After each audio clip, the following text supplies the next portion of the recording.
having me. I'm going to tell you a story, I'm going to share a statistic, and then we're going to look at the scriptures. And at the end, I have a tiny little challenge for you that starts small that might change your life. Are you up for that journey with me? If you're not used to being in church, kind of neither am I at the moment.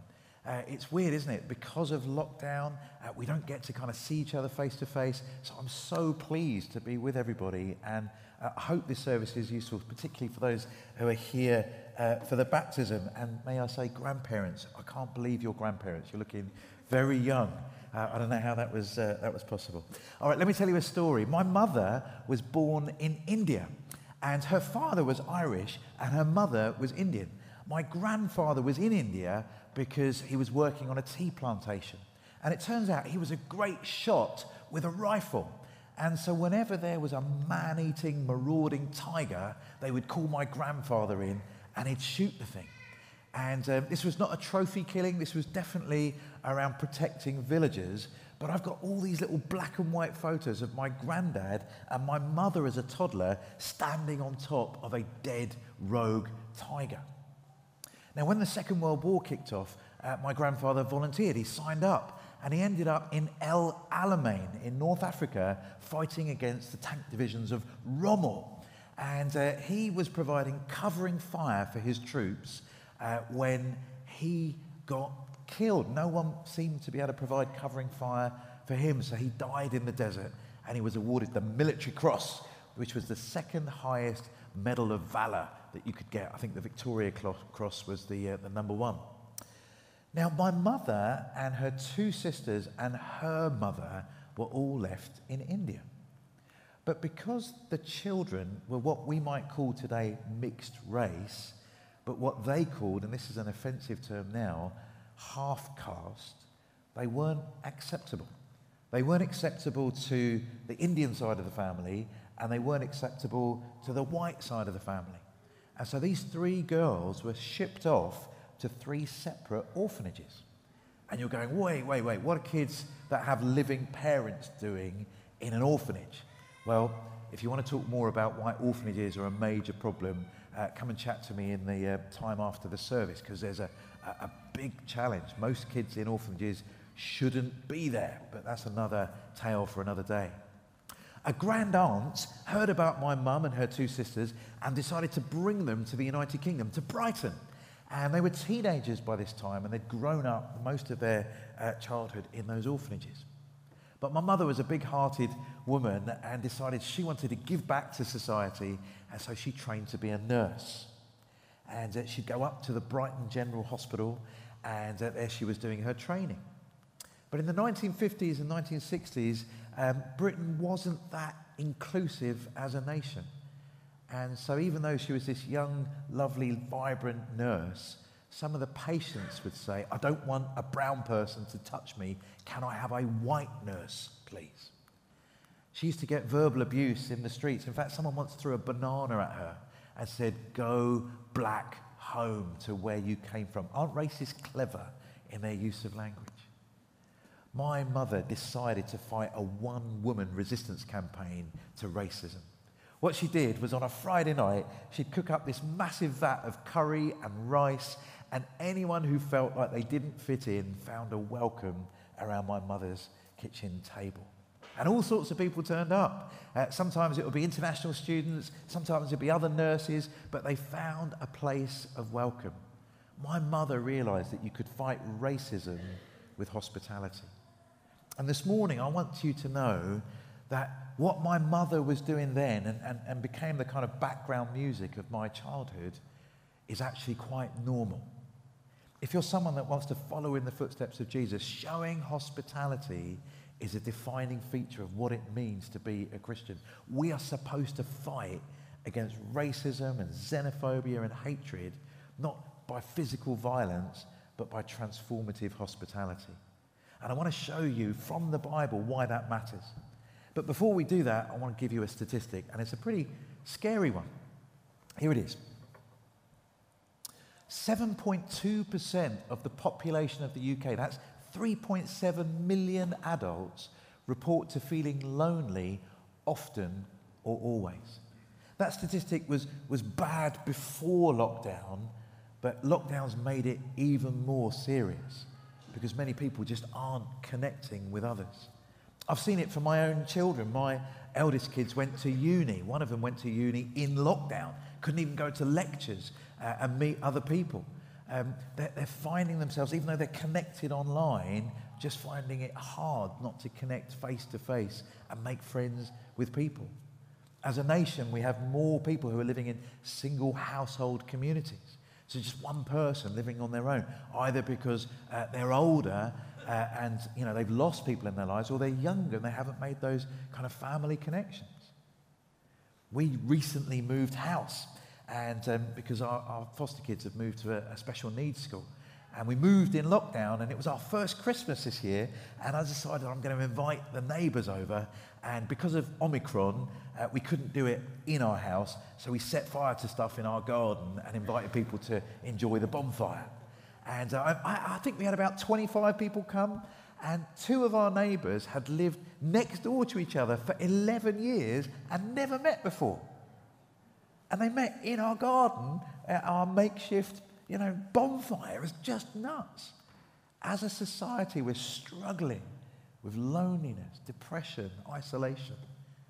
And again, as Christians, we have a role to play in helping in this epidemic of loneliness. And I want you to see that that's essential to how Christians are called to be different in our world. Now, what I'm going to talk about from the Bible should be familiar to you if you were here last week. But if you weren't, don't worry, we'll catch you up. I'm going to read to you from Luke chapter 19, which is a biography about the life of Jesus written by a medical doctor 2,000 years ago. And it's in the Bible. It's the Matthew, Mark, Luke, third book in the New Testament.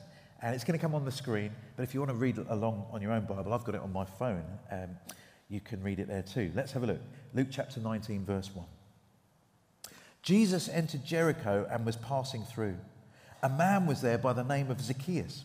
He was a chief tax collector and was wealthy. He wanted to see who Jesus was, but because he was short, he could not see over the crowd. So he ran ahead and climbed a sycamore fig tree to see him, since Jesus was coming that way. Now look, I love this story. I relate to it at a number of levels, because if we meet after the service, you'll realise I am really short. So I can relate to Zacchaeus. If Jesus was coming to town, everyone would want to see him. It's a bit like when the Pope turns up anywhere. He has to be in a special car, doesn't he, to worry about the crowds. Well, Jesus, it was even more extreme. Everyone wanted to be near him because he was healing the sick. He was helping the poor. He was challenging some of the authorities of his day. He was incredibly magnetic. And maybe that's why you're here today. It's because of Jesus. It's because of how amazing he is. He's not just this stained glass figure. He was real, and he changed people's lives. And Zacchaeus has a few problems. Number one, he's short, so he can't see through the crowd, so he has to climb up a tree to have a little look. Second problem he's got is he works as a tax collector. Now, I remember I was working as a pastor of a church, and I got a phone call, and it's, "Hello, Mr. Kandiah, it's the Inland Revenue here." Now, when you get that call, that is not a happy moment, is it? I'm dying inside. I can feel my stomach exploding, like, oh my goodness, what have I forgotten? And then I realised that I was putting on a special event to help people that were wrestling with debt. And a lot of people are in debt to the tax man. And actually, this was two lovely Jamaican women who were coming to advise people about how they could get out of debt. So, oh man, that helped my blood pressure go down a lot after I got that call. But look, we have a problem with tax collectors today, but in the ancient world, the tax collectors were people who had collaborated with the Roman government. They were creaming off charging too much tax, creaming off the profits for themselves, and that's how they got rich. They were the equivalent of people that collaborated with the Nazi government when the Nazis took over France. That's how they were hated. And the other problem is they often spent a lot of time with what Jewish people back then would have called Gentiles, people who were ceremonially unclean.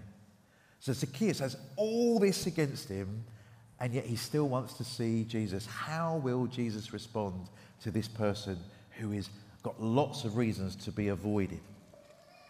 Have a look. Verse 5. When Jesus reached the spot, he looked up and he said to him, Zacchaeus, come down immediately. I must stay at your house today. So Zacchaeus came down at once and welcomed Jesus gladly. Think about that. We're going to talk about 3 aspects of hospitality, and then I'm going to give you a little challenge. And I have a little slide with my points on. The 3 ideas. Number 1, preemptive hospitality. Secondly, disruptive hospitality. And thirdly, transformative hospitality. So Jesus invites himself to go and have lunch, dinner, tea with Zacchaeus. That was a big deal for all those reasons we mentioned before. Some people think hospitality is about you inviting people into your home, and it often is. But sometimes it's about us being willing to receive hospitality from other people. I've been in situations where people use their generosity and hospitality as a way of showing off and actually making you feel very small. People that go above and beyond to show you how great they are and how rubbish you are. I come from an Indian family, and sometimes, well-meaningly, some of the older Indian female relatives won't let you leave the house until you've become 3 times the size that you arrived. Apparently that same idea happens in Welsh hospitality too, I've heard. So sometimes hospitality can all be a bit oppressive. But Jesus reaches out to Zacchaeus and says, you know what? I find you acceptable. You probably heard about the death of Sidney Poitier, an incredible black actor that kind of broke the ceiling for many people in the film industry. He was the first black actor to win an Academy Award for his acting. And one of his most famous films was called Guess Who's Coming for Dinner. Have you seen that? That broke a lot of taboos because he was a black man visiting his white girlfriend. He was being socially disruptive in that film. And interestingly, in the ancient world, they had a similar approach to how meals worked. So, look, I remember when I was dating my girlfriend, and I got invited to Christmas dinner. Do you know what that means? That means I'm not just a boyfriend, that means I'm the boyfriend, right? I'm a keeper, I'm in. And it was a little bit awkward because, you know, my family does Christmas different to other families, and this family, they were trying to be really nice to me, and they said, Krish, you know what? We know each other so well now, as you're here for Christmas, we would like you to call us now Mum and Dad. And that was just so difficult and awkward. I mean, I found it difficult calling my own mum and dad, let alone someone else. So I managed to go the whole of Christmas without calling them anything at all. But it was a nice sentiment, wasn't it? Who we were sharing Christmas dinner with demonstrated who was in and who was out. And I was definitely in, and it felt good. In the ancient world, all meals had that same kind of resonance. Who you shared food with was a demonstration of who you felt to be acceptable. And Jesus preemptively going up to Zacchaeus and saying, look, you, everyone else wants to cancel you, wants to spend put as much distance between you and them as possible, but you are acceptable to me. Some people say, you are what you eat. In Jesus' playbook, that's not how it works. It's you are who you eat with. Who is acceptable to you? Jesus was socially disruptive. He blew up some of the barriers that people put between different groups. He said, you as a Christian can't do that. Love breaks down every barrier that the world puts in its way. Let me just pause and ask you a little question. If I were to look at your calendar, or your guest book if you have one of those at home, or even your plans, how socially disruptive is the list of people that you've had into your house, or that you share food with, or that you consider friends? Jesus was hated because he welcomed all the wrong kinds of people. He welcomed tax collectors, Gentiles, lepers, prostitutes. No one was too bad for Jesus to spend time with. He was a man of incredible grace and compassion. If we were to do a little audit of the people that are in your inner circle, is it as socially disruptive as Jesus's was? Or does your inner circle actually just reconfirm that wealthy people should spend time with wealthy people, that educated people should spend time with educated people, that poor people should hang out with poor people, that white people should hang out with white people, that Chinese people should spend time with Chinese people? Or does it say, do you know what? In the eyes of God, every single person has intrinsic value, dignity, and worth. And I'm going to prove that one meal at a time, one coffee at a time, one invitation at a time. I'm going to demonstrate in the way that I share food and life that God loves the world. Does that make sense? So, Jesus' hospitality is preemptive. He reaches out. He doesn't even wait for an invitation. He takes the initiative. It's disruptive. It blows up the divisions in our society. But thirdly, it's transformative. Look what happens to Zacchaeus because of Jesus' hospitality to him. Verse 7, all the people saw this and began to mutter, he has gone to be the guest of a sinner.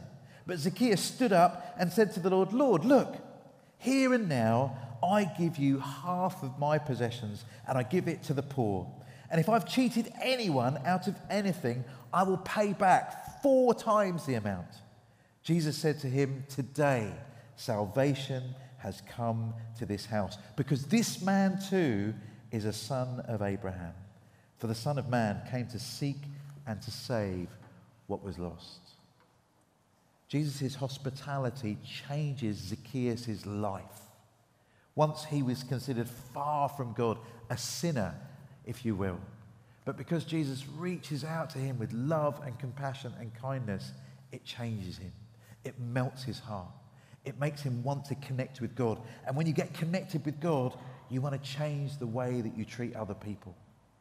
You see, Christianity is all about what I describe as the cascade of grace.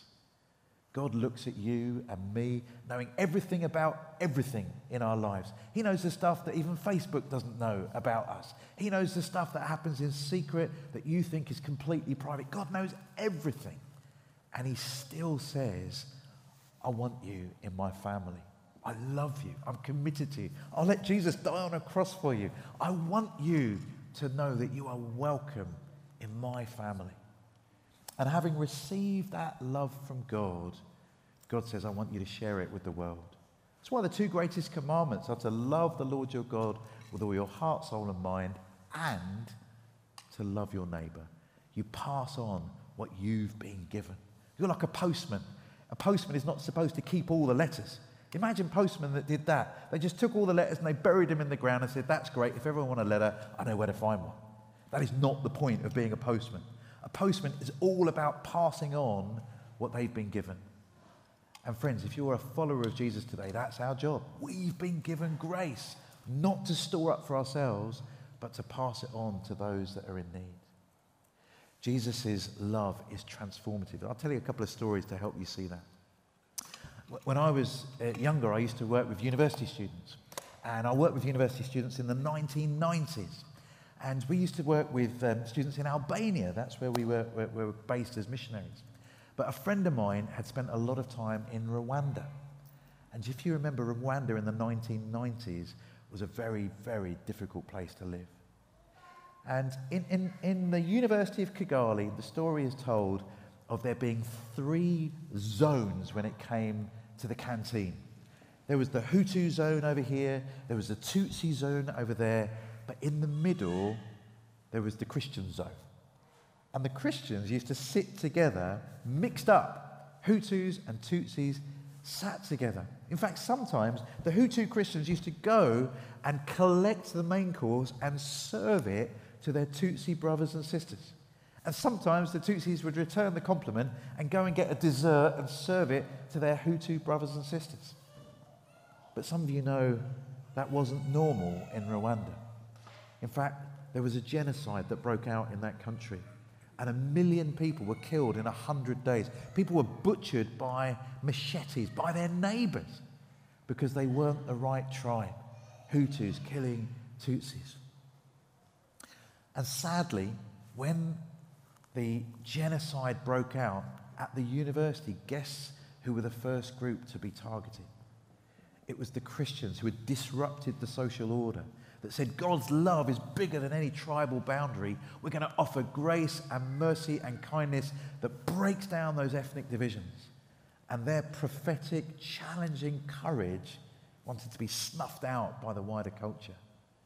Friends, who you choose to include in your life, who you'll show love to, can be incredibly dangerous because it disrupts the social order, it transforms lives. Now, I don't know about you, but I'm challenged by my brothers and sisters in Rwanda. They were willing to risk their lives in order to show the love of God has no boundaries. What about us? The chances of you getting a machete attack by inviting your neighbour to come and share some food with you are quite small. So if they could do it under those extreme circumstances, what could we do here? Wouldn't it be amazing if in this town, in Twickenham, the church was known as the place where they don't care where you're from. They don't care how rich or poor you are or how educated you are or what you've done in the past. I know there's a group of people that love across those boundaries because they're following a God who loves across those boundaries. I want to show you a tiny little video before we come to a close in just a second. But because there's not enough time to show you all the ways that hospitality is so important to God, the first thing I want you to do, if you can, is just to get your phone out and put it on the camera mode. And I have a little QR code, and the invitation is, if you would like to go on a little 30-day journey, it's completely free, a 30-day journey where you can become a more hospitable person, then put your camera at that, and it should just take you to a little website. You put your email in, and then every day, about 8 o'clock in the morning, I'll try not to wake you up, 8 o'clock in the morning, I'll send you an email. And it's got a little reflection from Matthew's Gospel about hospitality, and then a little challenge about how you can be a more hospitable person following in the footsteps of Jesus. So do that, and we'll have a lot of fun over the next 30 days together. Okay, I want to show you a video. As you watch this video, I want you to be thinking about one of two questions. The first is this: if you are someone who doesn't recognize yourself to be a Christian, you're not sure you have a relationship with God. As you watch this video, I want you to hear from the story we've been looking at today that God loves you and wants to invite you into his family. Whatever you've done, however you feel you've disqualified yourself, God says you are welcome. That's what I want you to hear, and I'll give you a chance to respond to that at the end. The second question is, if you're someone who says you're a follower of Jesus, who is it that God might be challenging you to show compassion and mercy to? It could be someone in your street, it could be someone in your family, it could be someone at work. Where is it that the hospitality of God needs to break through? So we're going to watch this video here, just to set it up. This is the arrivals lounge of Heathrow Airport. We're not watching Love Actually, but it's the same kind of area. And there's a flash mob going on where people just arriving are being welcomed with song. So have a look at this, and then I'll tell you how you respond to my two questions in just a couple of minutes.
Return of the Mac. You know that I'll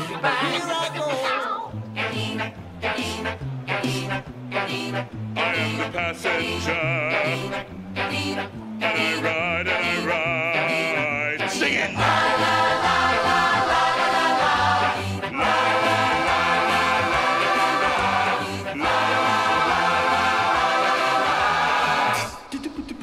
the boys are back in town, boys are back in town, the boys are back in town, the boys are back in town, the boys are back in town. Oh my God, I can't believe it. I've never been this far away from home. Oh my God, I can't believe it. I've never been this far away from home. The river was deep, I didn't falter. The mountain was high, I still believe. the valley was low, it didn't stop me, no, no. I knew you were waiting, I knew you were waiting for me.